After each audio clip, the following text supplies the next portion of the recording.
Hey, what's happening? Welcome. I'm Mr. Swann, aka Swann the Don, and I've been seeing a lot of things on YouTube, different programs and whatnot. And as you know, I am a teacher of sorts, and I wanted to share with you one of my passions or things that I really enjoy doing, and that is the game of chess. And I've seen a few people try to explain the game, and they really didn't perform to my liking. But this is my chess room. I don't know if you can look around and see what's going on. We'll probably look at that later.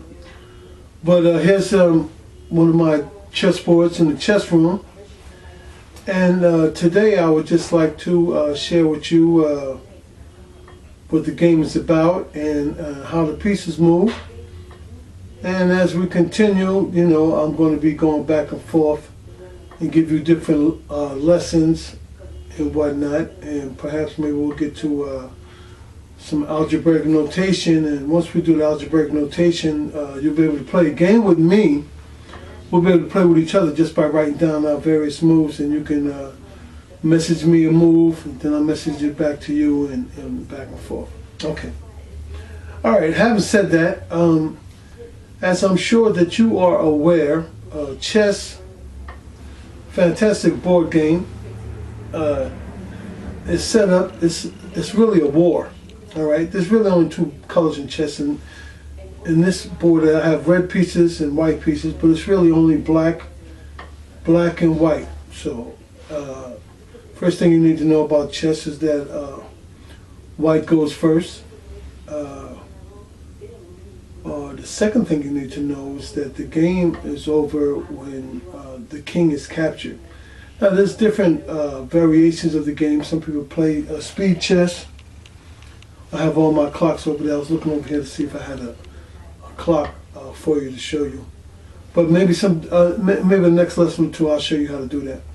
All right, I'm going to move the camera around so we can get a better angle onto the board, and then I will break down how the various pieces move. Okay? So there will be 1 second while I get this on the board.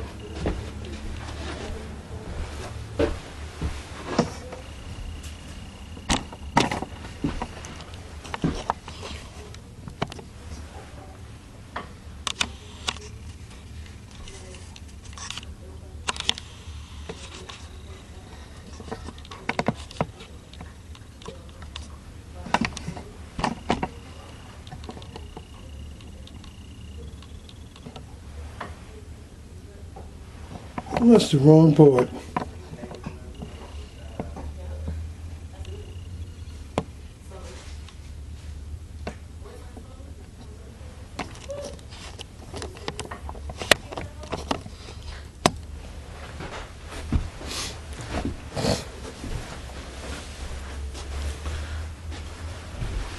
All right, cool. All right, I think this might be a little better situation. In chess, these pieces right here, you've got 8 of them. There's 8 of them in the front. And these are called pawns. I'm sure you've heard the expression, oh, I'm not going to be your pawn. Or they're using this person like a pawn. Or, you know, all these, there's so many chess references in life, because chess is basically life. If you know how to play the game of chess, you can play the game of life and subsequently be able to gain some success.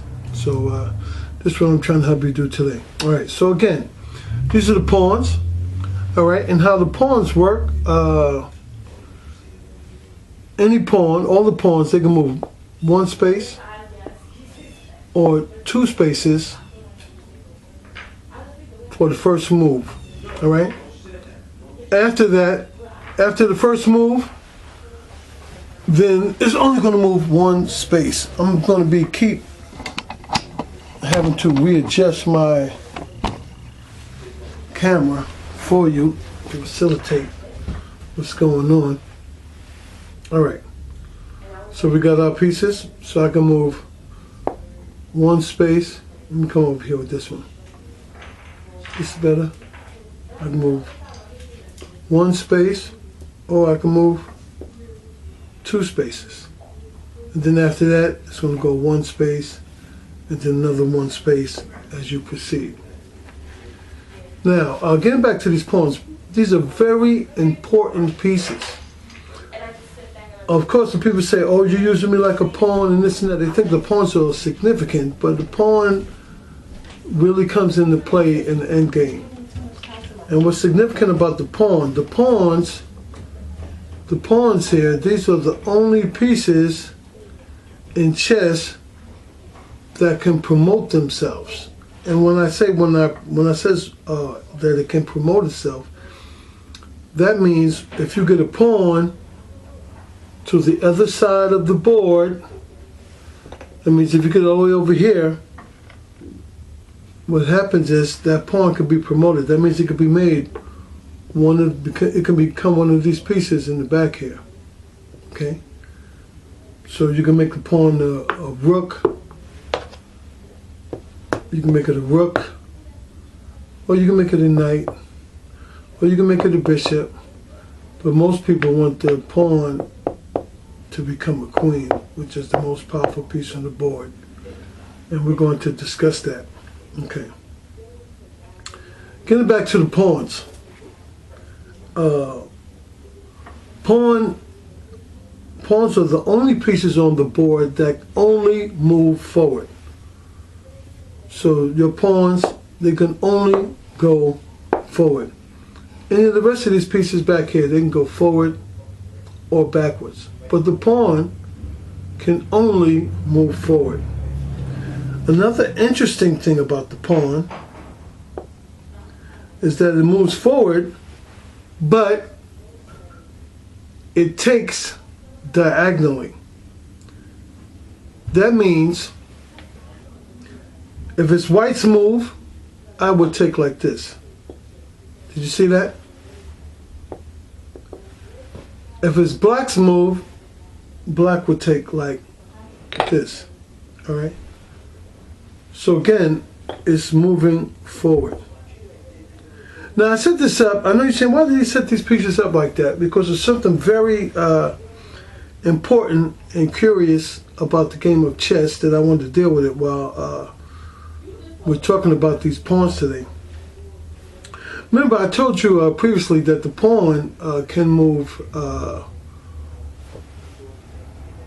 I told you the pawn can move 1 or 2 spaces for the first move, and then after that, it's only going to be 1, 1, 1, whatever. All right. But in this situation here, I put this up because when you have someone here on what is known as the 4th rank, all right, at this point you can't move 2, all right, because remember this is a war. So if these two guys are at war, it makes sense that I stop here to address this person here before I move on, all right? What happens if you don't, let's just say we're playing a game of chess and the board, black queen's black pawn moves here, and I go here, that is called En Passant, which is a French word which means in passing, or they call it a pass pawn. Okay, let's see that again. If I'm here, this piece is here on the 4th rank, and I go like this, that's called the pass pawn. All right.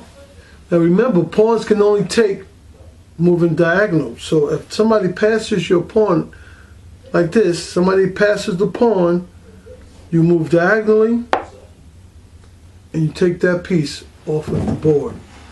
That is called En Passant. All right? Cool. All right, so let's just review quickly.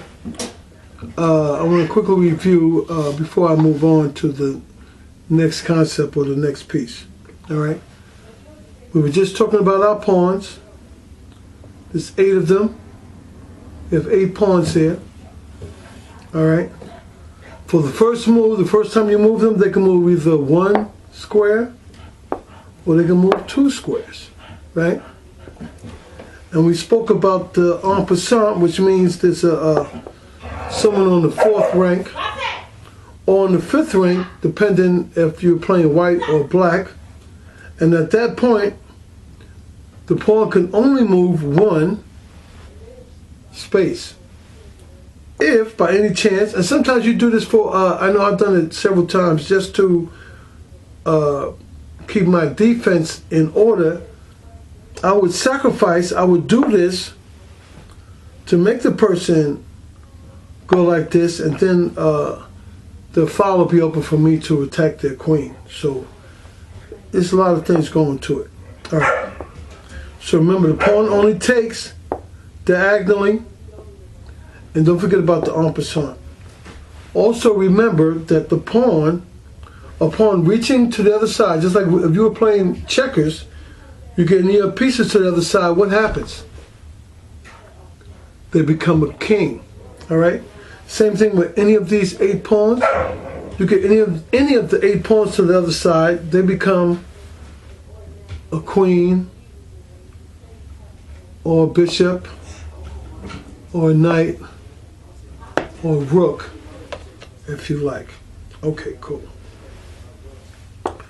Moving right along, let's discuss our next piece. Let's talk about, next piece I'd like to talk about is my friend here. This is called a knight. Knight is one of my favorite pieces, one of the most fantastic pieces. You know, some people call it a horse or horsey, but it's actually a knight. And the reason why it's a fantastic piece is because it is the only piece that can jump over any piece. All right? So notice the knight is right here. This is where the knight lives. Okay? But the knight can jump over. He can jump over any of his pieces. So I could just go 1, 2, over. That's how knight moves. 1, 2, and over. So it doesn't make a difference. If you want to go left, 1, 2, and over. If you want to go right, 1, 2, and over. If you want to go back, 1, 2, and over. All right, remember I told you previously, all of the pieces can go backwards, forwards, sideways, whatever. It's only the pawns, remember, it's only the pawns that only move forward. Only pawns only move forward. Okay. Our next piece that we're going to discuss is the bishop. Not really one of my favorite pieces, but you know, I'll let them do what they got to do. Now the bishop, this is the bishop here. I'm going to bring it out so you can see what it looks like. This is the bishop. You get 2 of them. You got a bishop on black, and you got a bishop on white. But of course, they're on either side of the king and queen. Now, from previously, I remember I told you that only the horse, only the knight, could jump over any piece. So, if and when you decide to move your bishop, you would definitely have to move the pawn first. Then it's the next person move, and then you can let that bishop out. Or you might want to move this pawn first, at which point you can attack with the bishop. All right? Now the bishop moves diagonally. It stays on the diagonal. Again, you have a bishop on black. You're going to have a bishop on white, on the other side of the king. And they stay on these diagonals. Okay? Black stays on black. Okay? White will stay on white. Okay? And they take diagonally as well. So there's a piece here. If it is white's move, white will take the bishop. All right? If it's a piece here and it's white's move, white could take the bishop, but probably wouldn't because the queen is behind there, so white would probably retreat at that point. Okay. We're moving fairly smooth. This is just our first lesson. I'm going to take some time and recap the pieces and do a little face-to-face with you. And if you have any questions, please feel free to send me a message, inbox me or whatever, and I will clarify or rectify or vilify or whatever type of fire you need me to do. All right. So we've already spoke about these pawns, right? They only move forward, right? They can move 1 or 2 spaces for the first right, and then after that, they're just 1 space at a time. Okay, that's all 8 of them. Either 8 or all of them, I can move them 1 space or 2 space. I can move this one 1 space or 2 spaces. All of them, any of them, I can move 1 or 2 spaces. All right, we spoke about the knight. It's the only piece that could jump over any piece, and it goes 1, 2, and over, or 1, 2, and over. It moves in the L shape. Okay. We spoke about the bishop. Remember, we got 2 of them. One on black. The other bishop is on white, and they move diagonally. And they take diagonally. All right, just like the pawn does. Okay. All right, we're gonna move them right along. Next piece, one of my favorite pieces is the rook. This is the rook. Very important. Now again, only the knight can jump over any piece. So before you move your rook, you definitely have to, or would have had to have moved your pawn out. All right, once you get that pawn out, then you can start attacking with the rook. Okay? Now, the rook moves laterally. That means every move, it changes its color. That's why I like it more than the bishops. See, the bishops can only stay on their color. This black bishop is only going to stay on black, and the white bishop is only going to stay on white. But the rook, second most powerful piece on the board, changes colors. See, because it's on black now. If I move it 1 space, now it's on white. If I move it another space, it's on black. All right, it can go all the way over here. It can go all the way, it can stop anywhere. It moves laterally. All right. So that means that it can move as long as it's going straight and changing colors. It's cool. So I can go all the way over here till I take that pawn. If I wanted to do that, sacrifice that rook, I can move all the way over here. Either way, as long as you're moving it laterally, it's going to be a good move. Okay. Now we spoke about, I mentioned that the rook is the second most powerful piece. Do you know what the most powerful piece on the board is? The most powerful piece on the board is, you guessed it, the queen. Queen is the most powerful piece on the board. All right? And the reason why it's the most powerful piece on the board is because the queen can move like the bishop, meaning that it can move diagonally. All right? And it can move like the rook, which means it can move laterally. Okay? So that's what makes it powerful. It can change colors, spaces, files, ranks. You can change files. You can change ranks. You can change ranks. You can change files. Okay? That's the queen. Most important piece on the board. All right. I'm going to move this up just a little bit so you can see what's happening in the back here. All right. Matter of fact, let me just move all these pieces out the way for our next demonstration. Because what I want to talk about now is the king.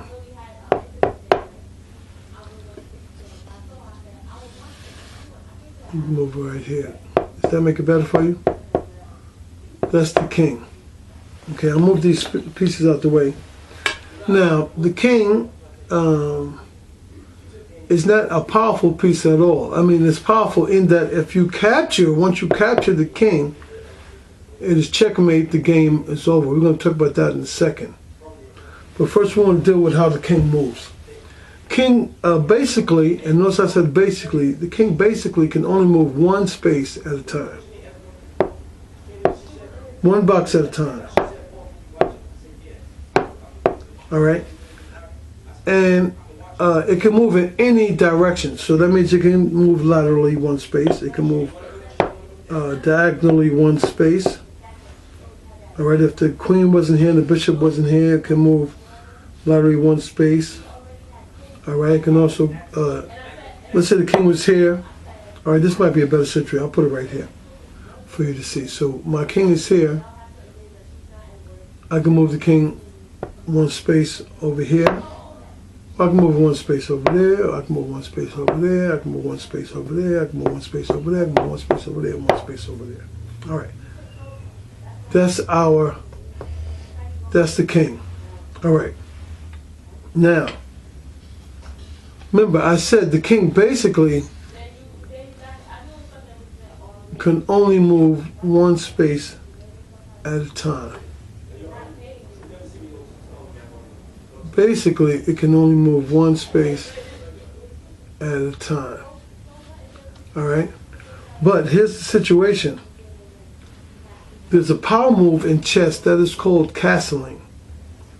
And castling basically means that you're putting the king inside the castle. So, what that means is, let's just say if I have never moved my king, if I've never moved the king,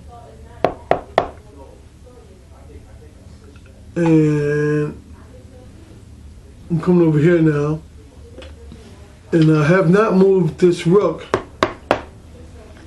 I'm allowed to castle, which means that the king can move two spaces, 1, 2, and then you put it inside the castle. That's called castling. Now let me show you that again. Alright, if the queen is gone, if the bishop is gone, and the knight is gone, and I have not touched the rook, I have not moved the rook yet, and I have not moved my king yet, I'm allowed to castle, where I can move the king two spaces, and I'll put it inside that rook, putting the king inside the castle. So that's a power move. Now, let me explain this because this is very important. And this is where a lot of people have problems and whatnot, but I'm going to explain it to you so that you know.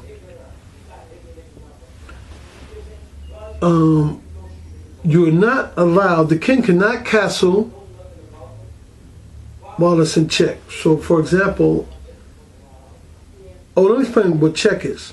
Check is when a piece is threatening your king. That's check. So this is a queen. If I put the queen here, I don't know if you can see, but that king, the queen is threatening the king. So that means the next move, I could take the king. So that's at that point somebody will call check. Now if the king is in check right here, I can't castle because first of all, you can't castle out of check. All right. If I was to castle anyway, you can't castle in the check, which I would be doing, moving it two spaces. That'll put me right lined up with the queen, so you can't do that. And you can't castle out of check, which would be the scenario if I tried to go the other way, because I'm already in check. Okay? So we see what check is, and we see can't castle. Alright. Here's the thing too. So we can't castle, we see we can't castle out of check, you can't castle in the check. And you cannot castle through check. So if I'm right here, if you notice, for me to castle, I'm passing that queen. That is going through check. Not allowed. Because people think that would be a fantastic move, or now the rook is attacking the queen. But you can't castle out of check. You can't castle into check. And you can't castle through check. Alright. Now that's how I've basically broken down how all the pieces move. All right. What I want to do now, before I close, I just would like to show you what a checkmate is, so you understand. All right. A checkmate is when the king is captured. Now I know you're thinking to yourself, how can you capture the king? All right. So I'm just make a very simple scenario for you. Very simple scenario. Let me go this way. Got all these pieces here. All right. Okay. Let's just say very simple. I'll put this like this. Can you see that? We don't even need the knight there. But see right here, the king is captured. I haven't taken I haven't taken anything off the board. The king is still right here. But the king is captured because the king cannot move here, because that's check. The king is already being attacked here by the queen. It cannot take the queen because the bishop is backing the queen up. And it cannot move here, and it cannot move there. So that's a simple way to say that the king is captured. So that's a checkmate. But there's so many variations of checkmate that, I mean, we can go on and on and on forever. I mean, for instance, this could be a checkmate too. If the queen was there, and I don't know if you can see that, this rook is right here. All right. So look, before I bring the rook down, right now the queen, let me give her this bishop so you can see. King is not in check. Definitely not in checkmate. All right. But the king is basically mated because the king has no move. The king can't come up here, can't come up there, can't come up there, can't come up there, because the queen is locking down this whole rank. The queen is locking down this rank right here. Okay. So when I come down with the rook, that is check and checkmate, because we already knew that the king couldn't move up. He couldn't move this way, couldn't move that way, couldn't move that way, couldn't move that way. But now that the rook is here, that's check and checkmate, because the king cannot move. All right. I know that was a lot of information that I just gave you.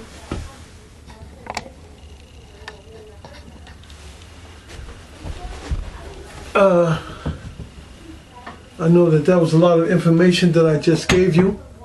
I hope you take some time and absorb it. I hope you appreciate it. In the next, I'll see what type of responses I get back in the next perhaps week or next couple of days, or maybe even tomorrow. I will try and give you guys a lesson on algebraic notation. And once I do that, you'll be able to play me, and we'll be able to play via email or inbox or message or whatever. And we'll be able to have a game. And, you know, I've got a board here. I don't know if you can see behind me. I've got another board. Maybe I set this camera so that you can see my other board. I like these homemade boards that see, that's a board. It was just over here on this board and whatnot. That's another board. I've got another board. Oh, I said I was going to show you my clocks, but we'll do that at another time. At another time, we're going to talk about that, and we'll get into that and whatnot. But anyway, I hope you enjoyed your first. I hope you enjoyed your first chess lesson. I'm going to pick up a piece that fell down. Put the rook back. I hope you enjoyed your first chess lesson, and I look forward to seeing you again. Remember, this is Chess with Mr. Swann, Swann the Don, DJ Swann. And, oh, something new, I don't know if you're aware of this, my CD, Why You Be Hating On Me, is on Amazing Tunes chessheads.com. It's a nice setup on there. It's got 8 videos, my life story and everything, so you might want to check that out too. All right, chess heads and house heads, have a great day, and I'll see you soon on the chessboard. Peace.